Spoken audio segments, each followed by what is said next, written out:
Assalamualaikum warahmatullahi wabarakatuh. Bismillahirrahmanirrahim.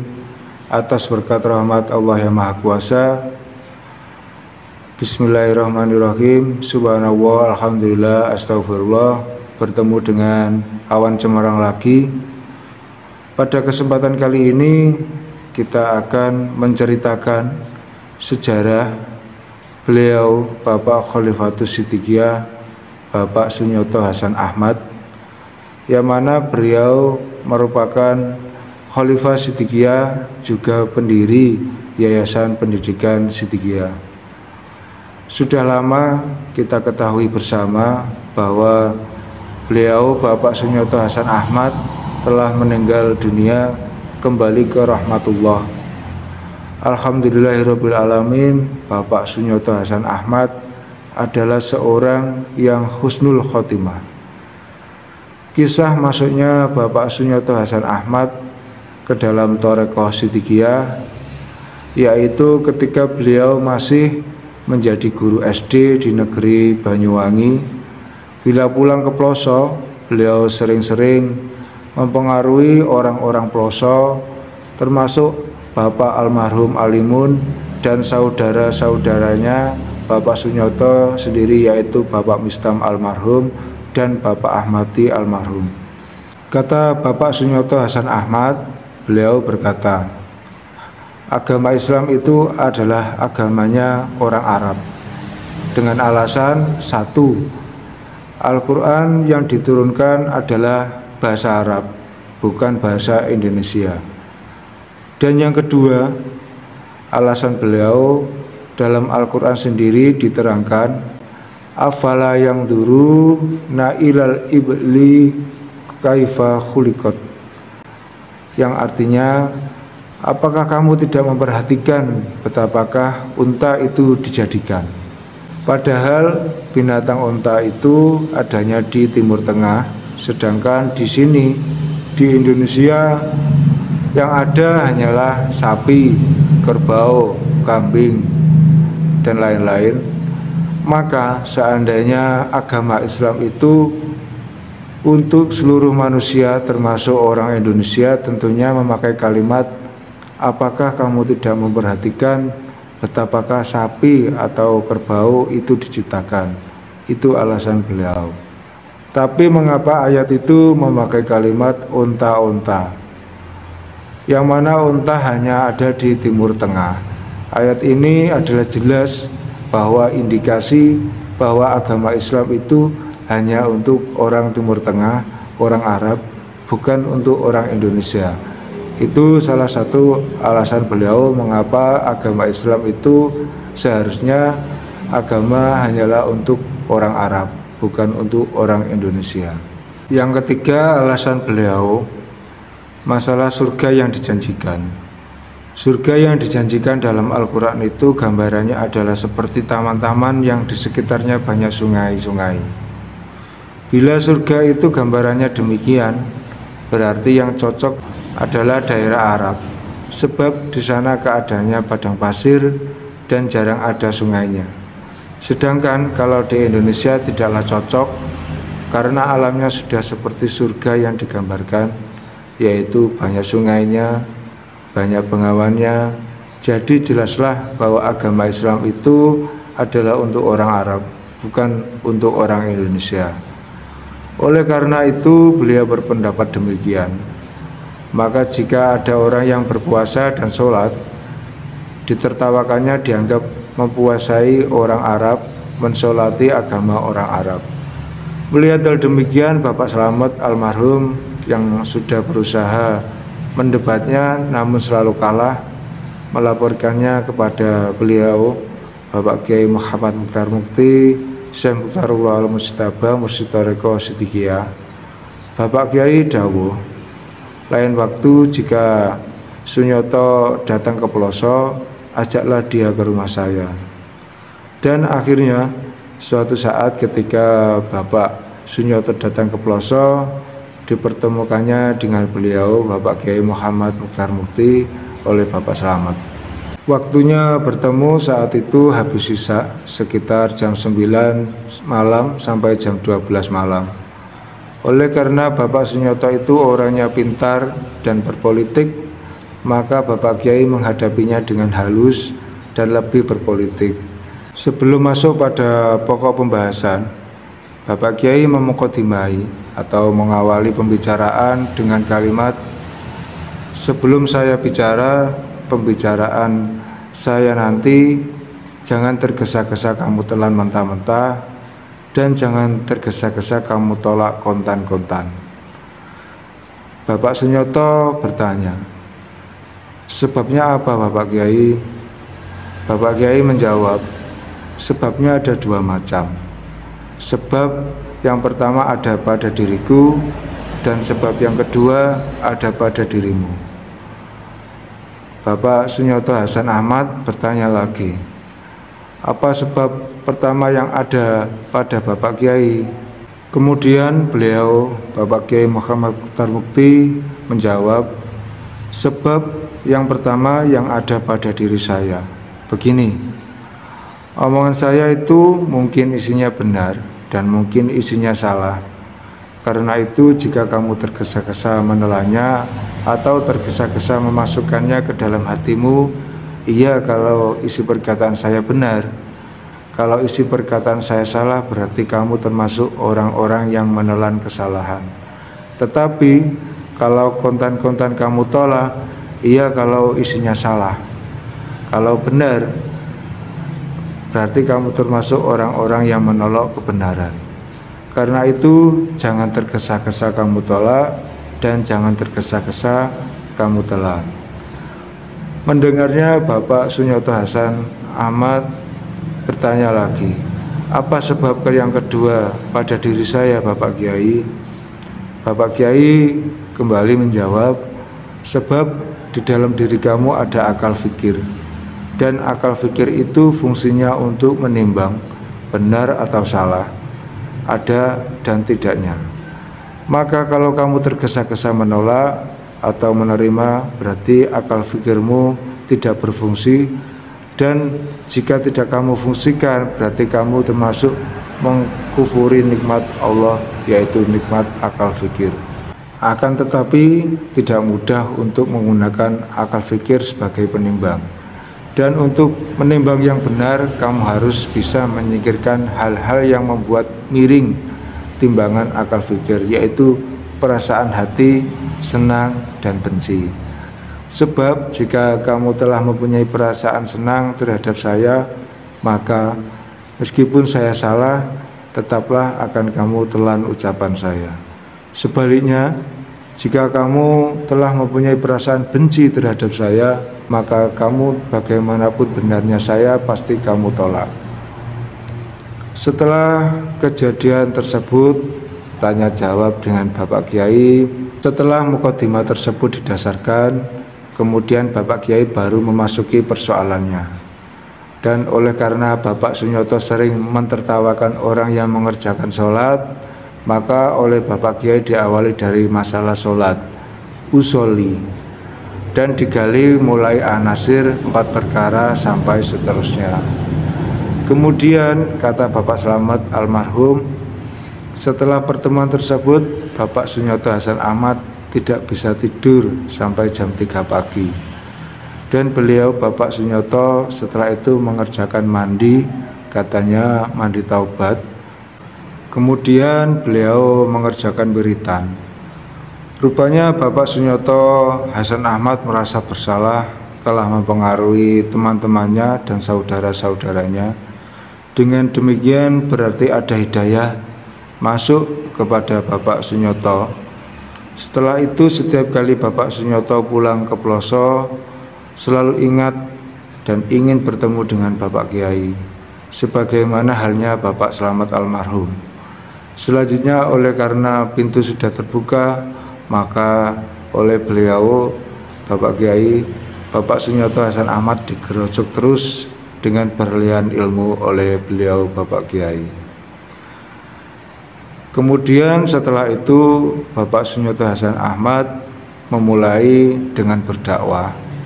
Suatu saat Bapak Sunyoto diperintah oleh Bapak Kiai untuk belajar dakwah, dan belajar dakwahnya yang pertama ialah di desa Ngayun, yang sebelumnya ditanya dahulu oleh beliau, Bapak Kiai, apakah kamu berani mengaji? Jawab Bapak Sunyoto, saya tidak bisa mengaji dan saya tidak fasih dalam hadis maupun Al-Quran. Dawuh Bapak Kiai, saya tidak tanya bisa apa tidak, fasih apa tidak. Yang saya tanyakan, kamu berani atau tidak? Kalau yang memperjuangkan kebatilan itu berani, masa yang benar tidak berani? Ayo, berani apa tidak? Tanya Bapak Kiai kepada Bapak Sunyoto Hasan Ahmad. Jawab Bapak Nyoto, berani Pak Kiai, dengan tegas. Dawuh Bapak Kiai, ya begitu, soal nanti keliru itu maklum. Manusia pasti ada kelirunya, sambil jalan belajar terus. Sebab bagaimanapun pandainya, bila tidak ada kebenaran, ya tidak ada bisa keluar. Bila sudah berani, tinggal menambah kepandaian dan kebenaran. Sebab berani saja tanpa ada kepandaian dan kebenaran nanti tidaklah bisa berjalan. Berani dan benar tapi tidak pandai juga tidak akan bisa berjalan. Begitu juga pandai dan benar tapi tidak berani juga tetap tidak akan bisa berjalan. Jadi harus digabung tiga sifat itu, pandai, berani, dan benar. Setelah Bapak Sunyoto menjawab berani, lalu berangan-angan, apa nanti yang saya sampaikan? Kemudian akhirnya oleh Bapak Kiai dididik sedikit demi sedikit, lama-lama jadilah tambah berani berdakwah dan sangat semangat memperjuangkan la ilaha illallah, sampai-sampai beliau Bapak Nyoto keluar dari keguruan SD untuk memperjuangkan la ilaha illallah. Bapak Sunyoto Hasan Ahmad juga termasuk pendiri Yayasan Pendidikan Sidikiyah. Pernah ditugasi oleh Bapak Kiai untuk mencari sebuah kitiran yang sangat besar yang waktu itu dicarinya di Banyuwangi dan mendapatkannya namun bercat hitam. Setelah tiba di pelosok lalu ditulisi ayat-ayat Al-Quran oleh Bapak Kiai. Setelah itu ditutup dengan cat kuning. Untuk mendirikannya diatur oleh Bapak Jawahir almarhum. Setelah kitirannya dinaikkan tinggi-tinggi dan berputar selang beberapa waktu, Jawa Timur ribut. Yang diributkan adalah Bapak Kiai sampai beliau dipanggil beberapa kali ke kejaksaan. Dan menurut keterangannya Bapak Kiai memang sengaja meributkan Jawa Timur melalui kitiran yang besar. Bapak Sunyoto pernah ditugaskan oleh beliau Bapak Kiai untuk melemparkan 3 buah kerikil. Itu sudah diisi doa khusus di bulan Maulud oleh Bapak Kiai dengan tujuan untuk meluaskan tanah pesantren. Kemudian oleh Bapak Nyoto kerikil yang satu dilemparkan ke utara yang sekarang ini menjadi penampungan putra, tapi yang dua dilemparkan ke baratnya kuburan. Dan setelah melemparkannya ke arah barat, baru matur ke Bapak Kiai. Jawaban Bapak Kiai, untuk tanah baratnya kuburan yang luas itu belum punya uang, sudah kamu lempar. Akhirnya benar. Selang beberapa waktu ada yang menawarkan tanahnya kepada Bapak Kiai. Lain waktu Bapak Jaun almarhum juga disuruh Bapak Kiai melempar kerikil, tapi karena suatu sebab Bapak Jaun tidak memakai cara melempar, tetapi diecer, hanya ditaruh saja di samping Bapak Jaun. Bapak Jaini juga ditugasi melempar kerikil ke arah selatan, yang sekarang menjadi lapangan. Seselang beberapa waktu Bapak Jaini diajak Bapak Kiai ke sawah untuk menyetop gerakan kerikilnya. Setelah dideteksi gerakannya, ternyata kerikilnya sudah sampai di baratnya Watu Sigit. Lalu kerikilnya disuruh berhenti oleh Bapak Kiai, karena jika tidak dihentikan akan bisa bergerak terus ke arah barat. Ada lagi yang ditugasi oleh Bapak Kiai, yaitu 2 orang, almarhum Bapak Jaun dan Bapak Budi.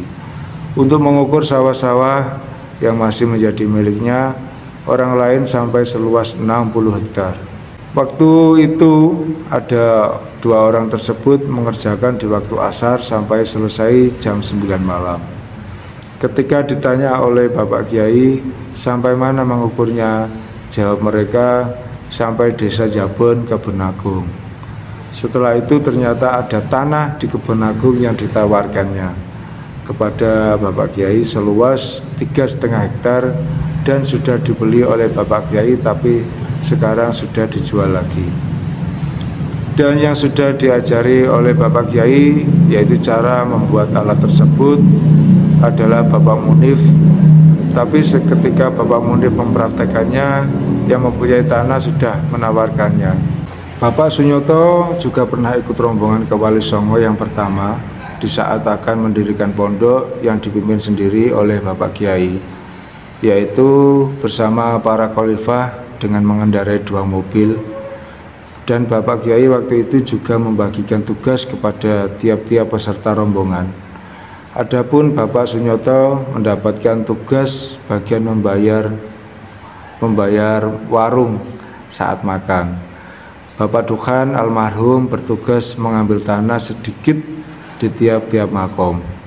Yang diambil itu bukan tanahnya, tetapi berkahnya. Bapak Munif bagian menulis waktu keberangkatan dan tibanya di tiap-tiap makom. Dan Bapak Kiai bagian memimpin wiridnya. Setibanya di pelosok, kemudian tanah yang diambil dari tiap-tiap makom itu dibagi 2. Yang satu ditanam di pelosok dan yang satunya lagi ditanam di Kuncung. Jadi di Kuncung itu ada tanah para wali. Makanya cabang pesantren yang pertama adalah Kuncung. Lalu pada tahun 1974 dibangunlah pondok pesantren di Losari dan tiap-tiap pondok diberi nama para wali songo. Dan gubuk yang paling awal namanya Gubuk Malik Ibrahim yang sekarang menjadi kantor Hizbul Istiqomah. Bapak Sunyoto juga pernah oleh beliau Bapak Kiai diajak melemparkan batu kerikil ke pesisir lautan utara dengan tujuan untuk menghadapi bahaya banjir. Karena menurut isyarah yang ditangkap Mursyid Sidikiyah, Pulau Jawa tinggal sepertiga akan terkena bahaya. Bapak Sunyoto mendapat bagian di Pelabuhan Semarang, Bapak Munif mendapat bagian di Pati. Adapun daerah Jepara pada mulanya akan tidak diberi, tapi berhubung Jepara banyak warga Sidikiyah, maka kemudian Bapak Kiai pergi ke Jepara dan juga ada yang ditugaskan ke pesisir selatan. Selain di Semarang, Bapak Sunyoto juga mendapat bagian di Banyuwangi. Ketika wafatnya Bapak Sunyoto, Bapak Kiai dawuh, alhamdulillah Bapak Sunyoto Hasan Ahmad sampai wafat tetap memperjuangkan la ilaha illallah dan tetap dalam la ilaha illallah yang asalnya hampir-hampir saja keliru. Atas hidayah Allah malah dia jadi pejuang la ilaha illallah sampai wafat. Ini cocok dengan alaihan nahya wa alaihan nakmutu wa alaiha tuba'asu insyaallahu minal aminin. Sepeninggal Bapak Sunyoto, Bapak Kiai berharap semoga murid-murid Sidikiyah, kader-kader Sidikiyah, warga-warga Sidikiyah ada yang bisa meneruskan perjuangan Thariqah Sidikiyah seperti dengan Bapak Sunyoto Hasan Ahmad. Alhamdulillahirabbil alamin. Demikian sekilas perjalanan sejarah dari Bapak Sunyoto Hasan Ahmad yang merupakan Khalifah Sidikiyah dan pendiri Yayasan Pendidikan Sidikiyah. Bila ada yang keliru, kami mohon maaf yang sebesar-besarnya. Semoga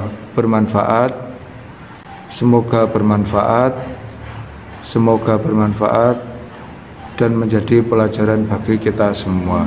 Terima kasih. Wassalamualaikum warahmatullahi wabarakatuh. Semoga bermanfaat. Jangan lupa like, subscribe, komen, dan share. Awan Cemerlang. Terima kasih.